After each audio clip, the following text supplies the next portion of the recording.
Minister of State, Gan Siow Huang.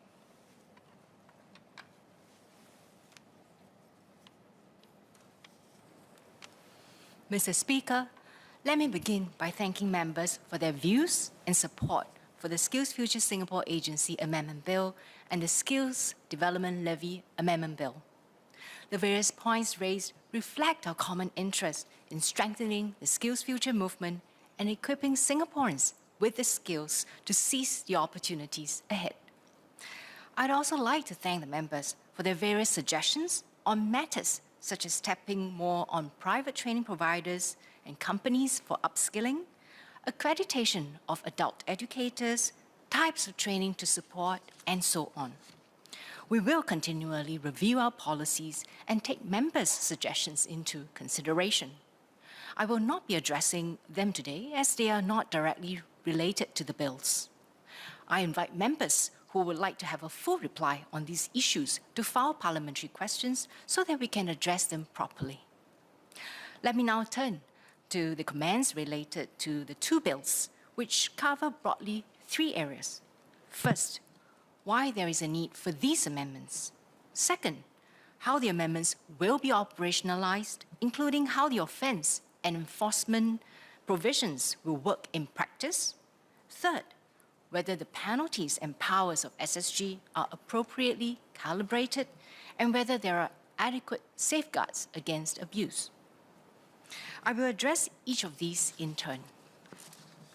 Mr. Yip Hon Wing and several members talked about the importance of giving Singaporeans the confidence to participate in training programs of good quality, while Associate Professor James Lim asked whether the amendments are born out of an abundance of caution.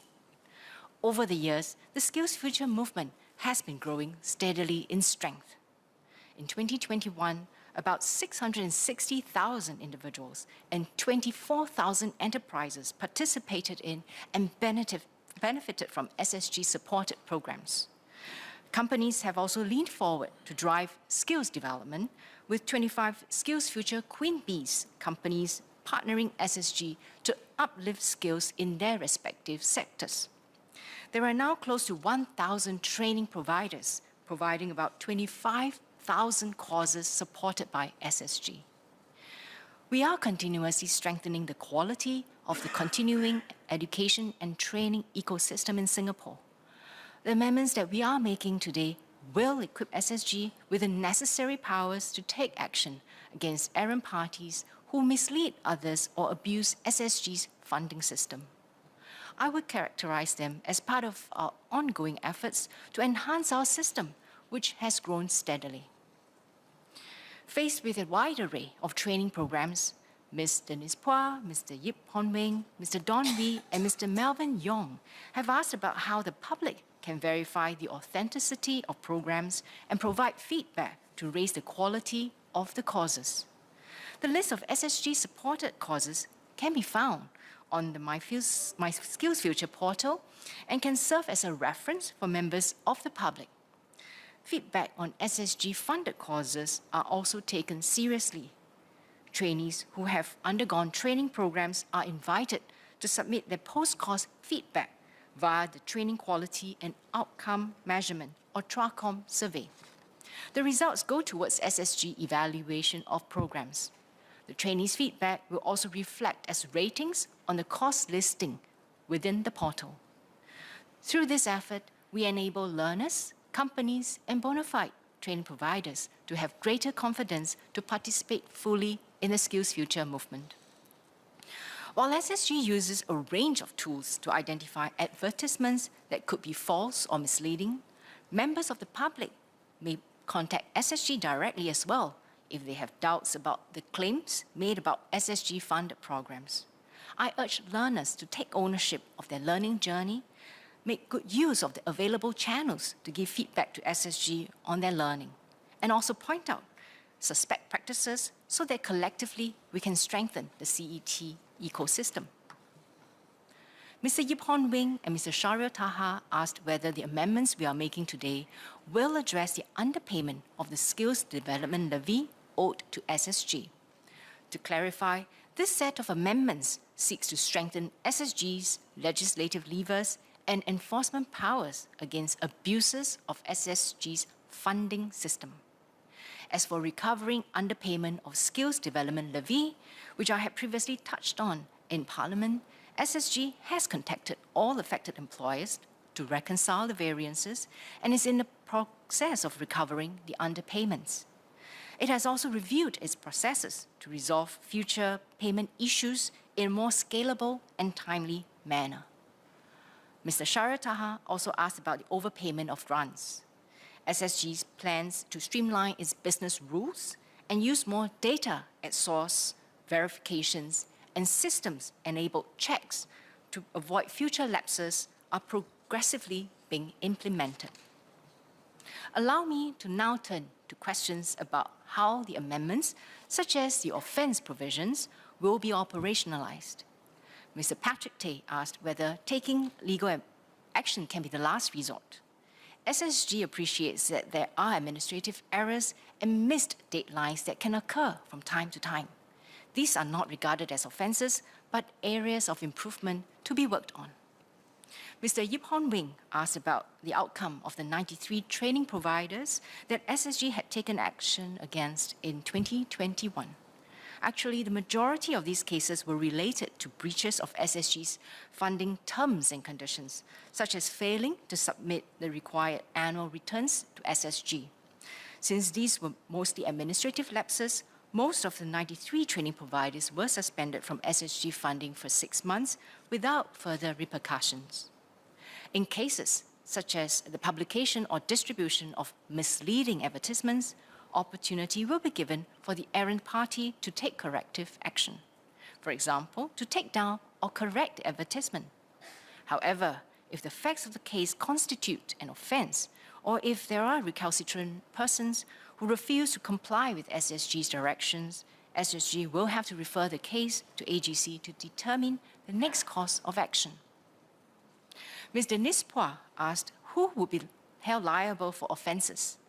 Where the person who commits an offence is an entity, the existing SSG Act and SDL Act already contain provisions which explain the circumstances in which individuals can also be liable for the same offence committed by an entity.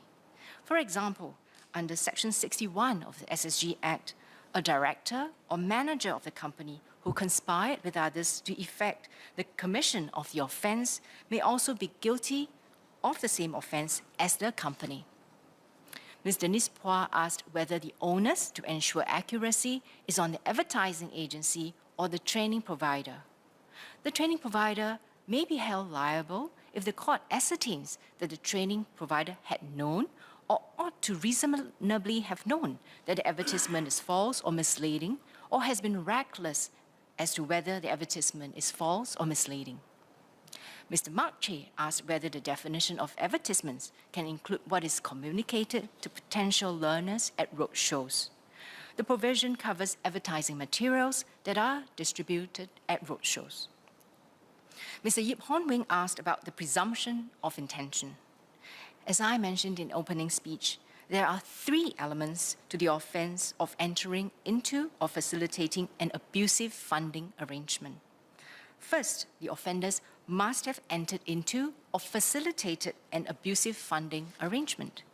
Second, they must have known or have had reason to believe that the funding arrangement is abusive in nature. And third, they must have entered into or facilitated abusive funding arrangement with the intention to dishonestly or fraudulently induce SSG to provide funding to them or to someone else. It is only when the first 2 elements are present and when it is proven that the person has taken steps to help the person or someone else obtain funding from SSG that the statutory presumption comes into effect to put the onus on the person charged with the offence to demonstrate that he did not have dishonest or fraudulent intention. It is therefore open to the person to rebut the presumption.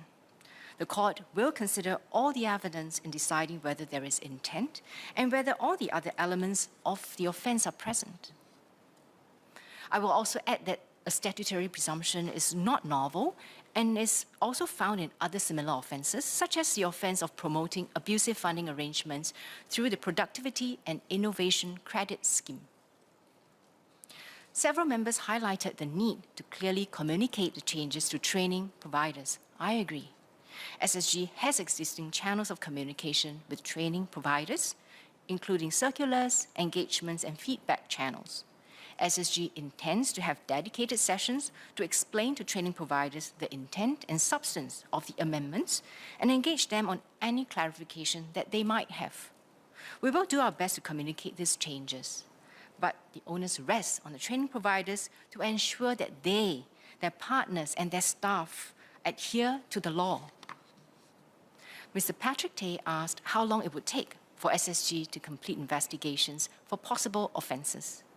The length of investigation depends on the scope, complexity of the issue, and the level of cooperation received by the involved parties in the investigation. Nonetheless, I assure members that SSG will take swift and timely action in its investigations. Following the commencement of the amendments, SSG will also review the offences to see which ones may be compoundable. On whether recalcitrant companies will be barred or blacklisted, SSG takes a serious view of SSG-funded training providers that do not comply with prevailing regulations. The enforcement actions taken against these errant training providers are published on the Training Partners Gateway portal today, including suspension and termination. Mr. Nispua and Mr. Sharataha asked about the extra financial expenditure arising from the amendments. Together with MOE, SSG evaluates its manpower and resourcing requirements on a regular basis to ensure that it is adequately resourced. We will consider the amendments as part of this regular review and ensure that SSG is adequately resourced.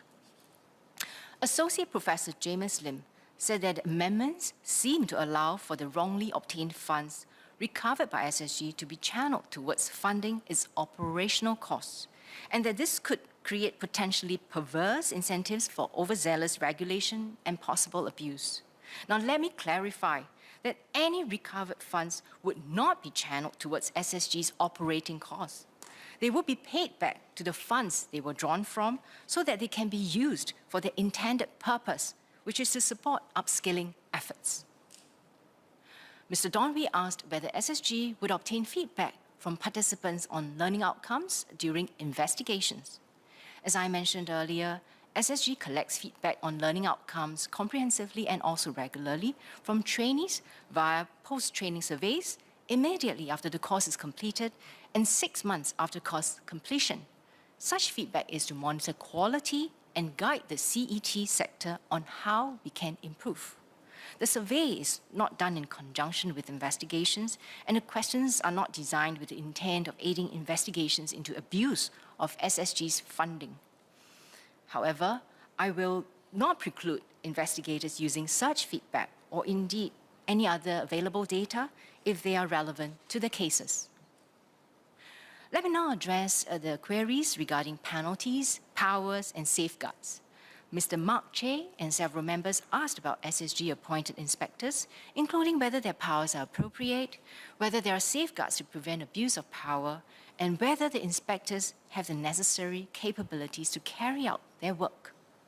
I would like to reassure members that we have calibrated the powers appropriately. Broadly, the principle is that investigative powers should commensurate with the nature of the offences.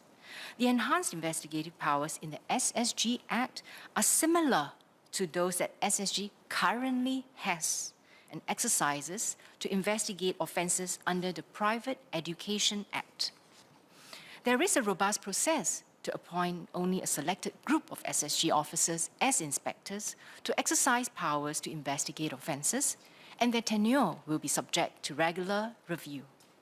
To ensure that inspectors have the necessary and up-to-date skills, they undergo capability development programs regularly.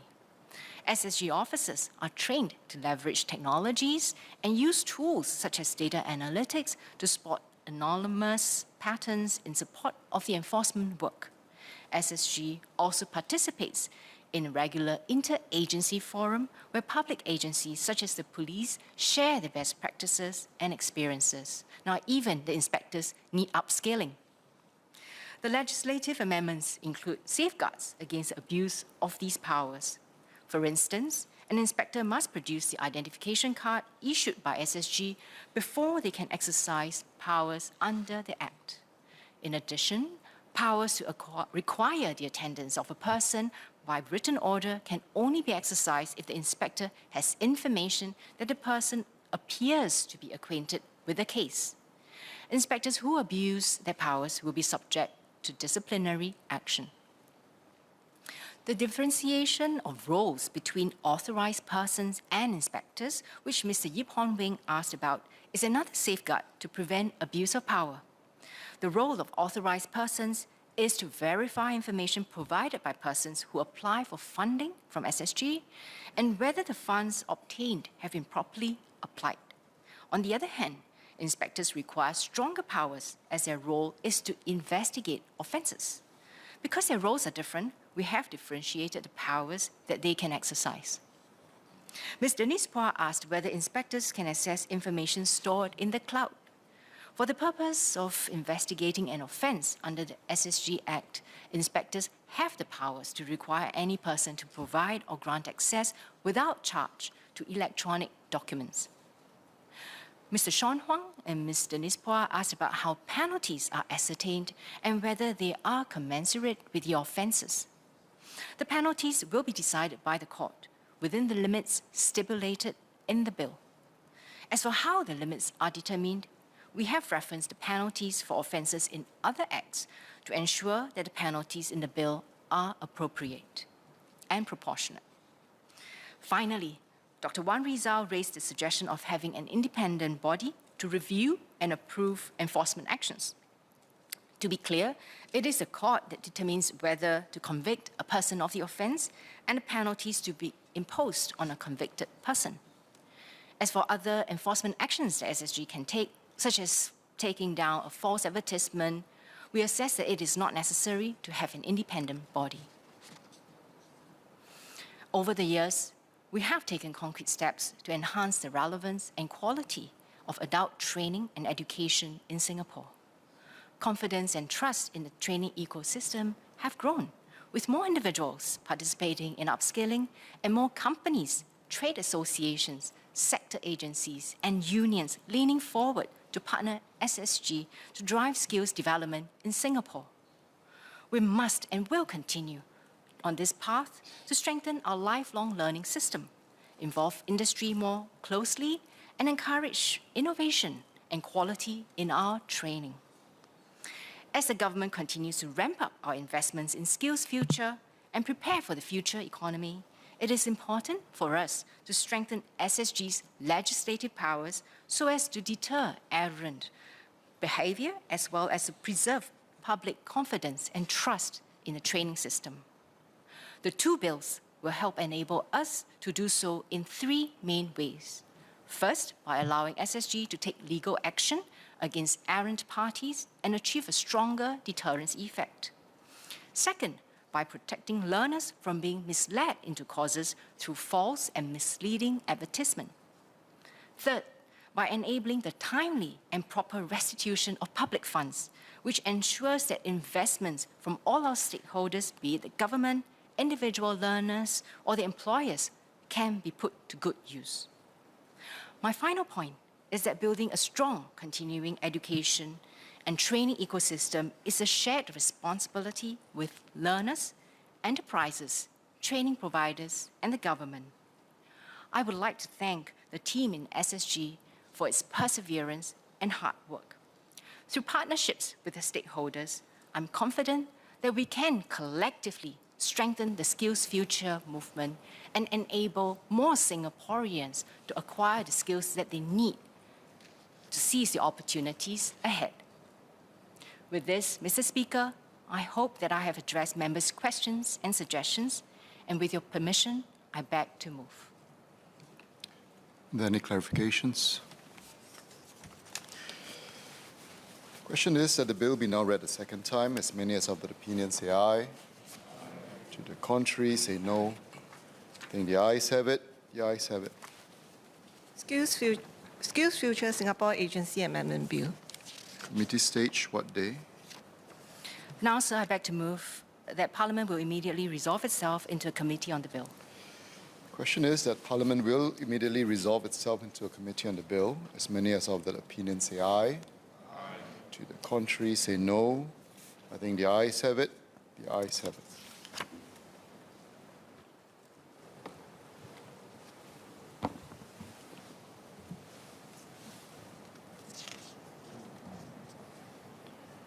The question is that clauses 1 to 15 stand part of the bill. As many as of that opinion say aye. To the contrary, say no. I think the ayes have it. The ayes have it. Bill to be reported.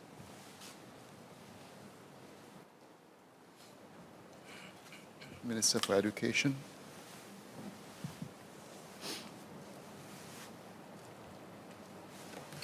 Mr. Speaker, I beg to report that the bill has been considered in committee and agreed to without amendment. Third reading, what day? Now, sir, I beg to move that the bill be now read a third time. Question is that the bill be now read a third time. As many as of the opinion say aye. To the contrary, say no. I think the ayes have it. The ayes have it. SkillsFuture Singapore Agency Amendment Bill. Item 2, Skills Development Levy Amendment Bill, second reading. Order. I propose to take a break now. I suspend the sitting. I will take the chair at 16:25 hours. Order. Order.